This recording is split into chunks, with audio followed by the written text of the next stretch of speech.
Assalamualaikum warahmatullahi wabarakatuh.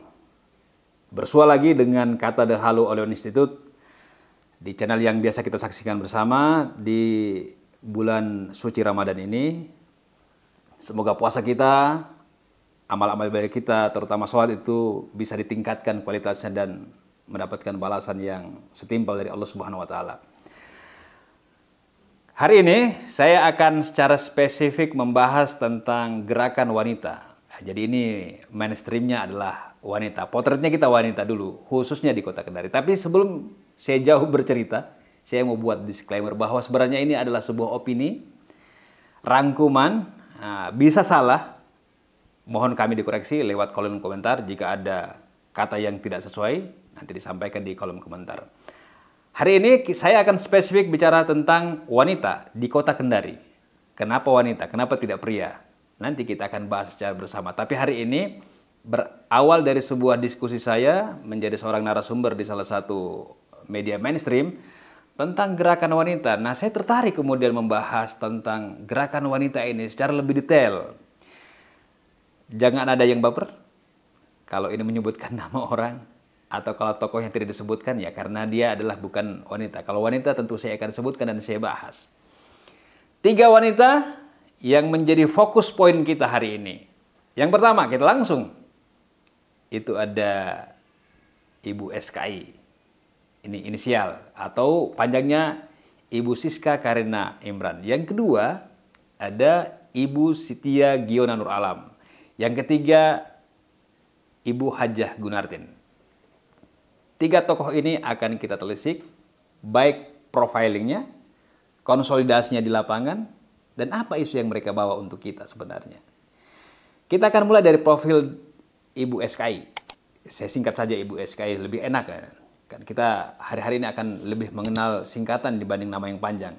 Beliau adalah putri almarhum Haji Imran. Haji Imran ini, beliau adalah bupati 2 periode di Konawe Selatan. Kemudian beliau bersuamikan seorang wali kota Kendari, Bapak ADP. Kemudian memiliki mertua yang juga mantan wali kota 2 periode di Kota Kendari. Saat ini menjadi pengurus Nasdem di Kota Kendari. Yang kiprahnya nanti kita akan terlisik lebih jauh.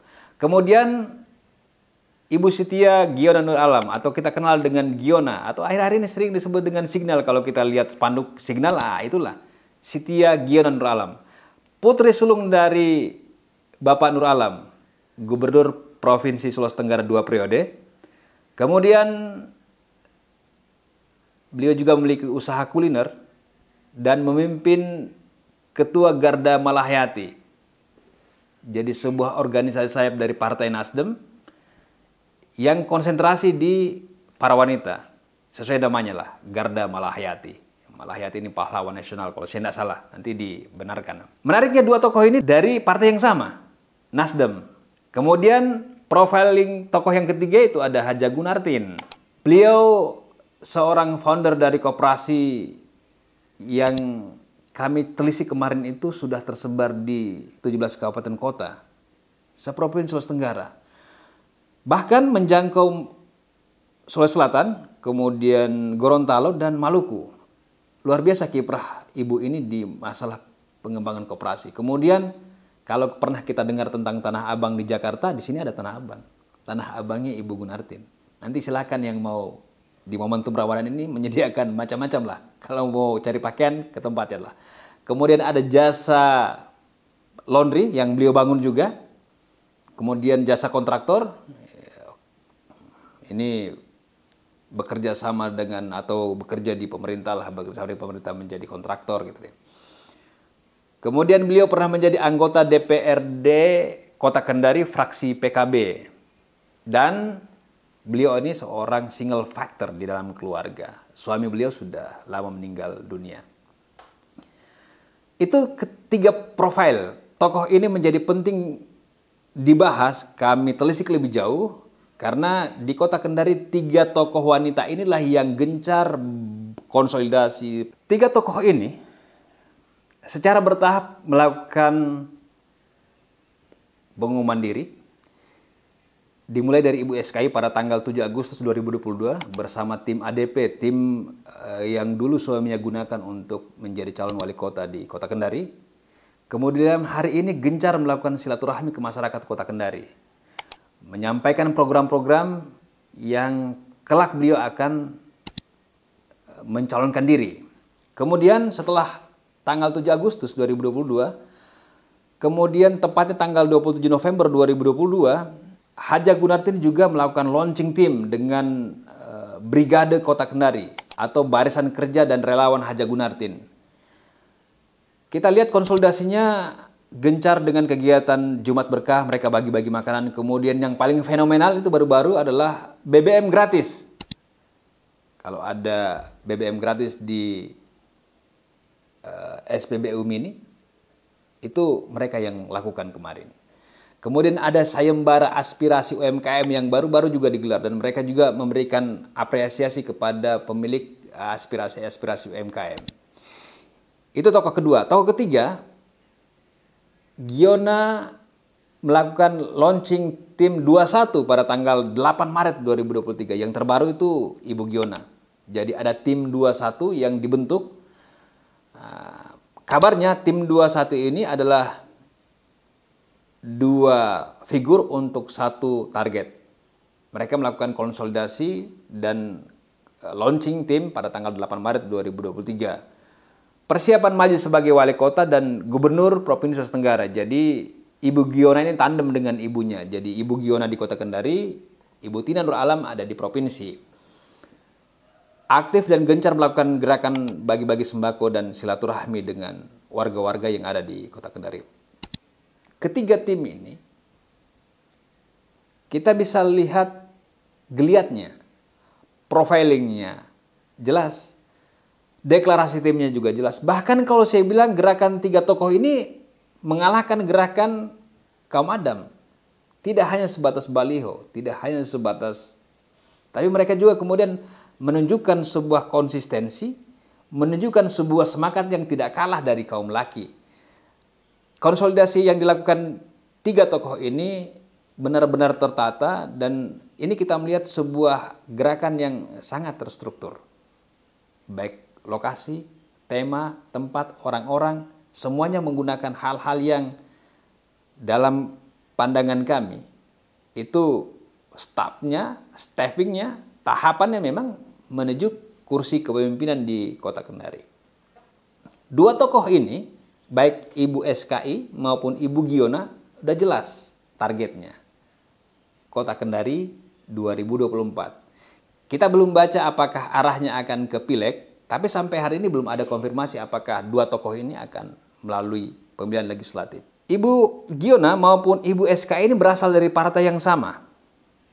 Tentu menarik, ada 2 tokoh dari partai yang sama. Bahkan sebenarnya 3, karena ada Parasak juga dari Partai Nasdem, tapi nanti kita bahas. 2 tokoh wanita ini bertarung untuk 1 kepentingan. Kemudian bagaimana dengan Ibu Haja Gunartin? Beliau adalah seorang tokoh yang masuk dan mengkaderkan diri di Partai PDI Perjuangan, partai penguasa hari ini. Terakhirnya kabar, kita lihat akan ke legislatif.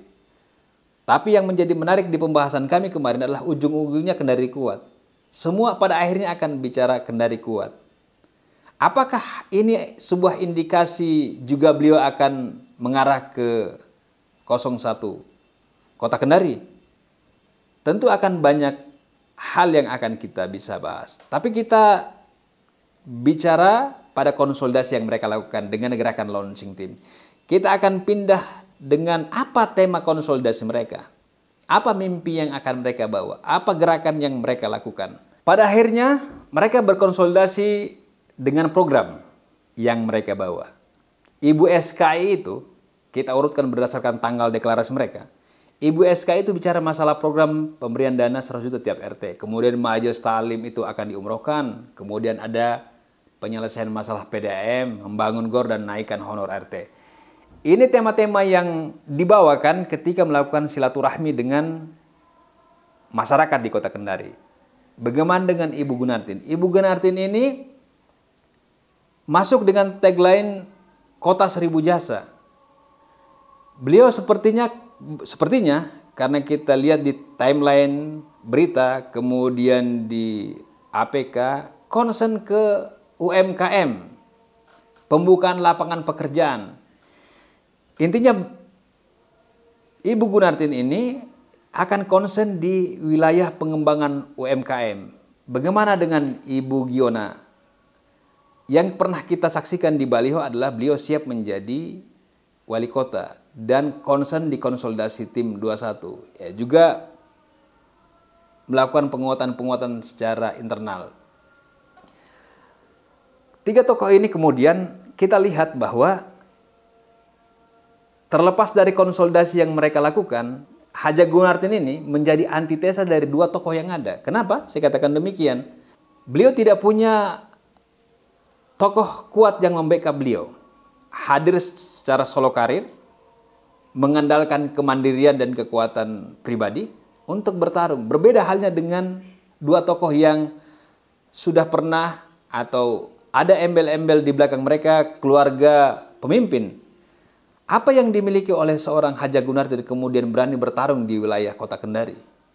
Tentu beliau akan punya persiapan-persiapan yang kalau kita lihat determinasinya, gerakannya itu sangat berbeda. Di saat orang berbagi sembako atau membuat pertemuan, dia konsentrasi di bagi bahan bakar bensin dengan menggerakkan SPBU ini. Kemudian menggelar sayembara UMKM yang menangkap aspirasi masyarakat dan kemarin itu sudah diberikan apresiasi terhadap para pemenangnya. Gerakan ini berbeda dengan apa yang dilakukan oleh politisi pada umumnya. Pembagian BBM ini baru kita temukan. Sepanjang saya menelaah gerakan para politisi kita, ini sangat berbeda. Mungkin akan dikaitkan dengan masalah Partai PDI Perjuangan dalam era kepemimpinan itu bahan bakar kemudian harganya naik. Dan kemudian beliau mencoba melakukan terobosan untuk memberikan stimulan terhadap masyarakat dengan memberikan BBM gratis. Ini sebuah pendekatan-pendekatan yang cukup berbeda untuk kita simak. Satu, beliau tidak punya tokoh atau backup dari petinggi yang ada di Sulawesi Tenggara. Kedua, gerakan beliau itu berbeda. Yang ketiga, ini, beliau bicara tentang sesuatu yang lebih spesifik, kota seribu jasa dengan Kendari kuat. Nah, kalau kita sandingkan ketiga tokoh ini, mungkin saja dalam apa yang kita pikirkan, legislatif itu menjadi sesuatu yang akan dicapai, tapi targetnya tidak akan berhenti di legislatif. Kita lihat ini konsolidasinya, materinya, kampanyenya sesuatu yang lebih besar dari apa yang dilakukan. Namun dari semua itu, ini nanti akan menjadi sesuatu yang, kalau saya bilang ini akan menimbulkan banyak pertanyaan.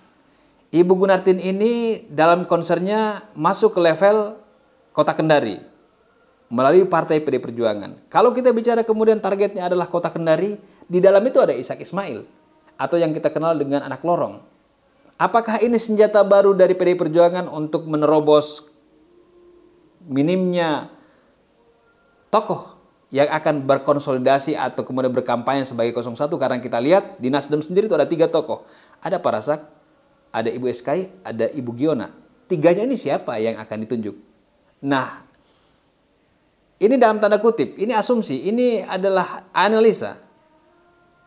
PDI Perjuangan tidak lagi berdiam diri, mempersiapkan seorang tokoh yang bisa membackup ke depannya.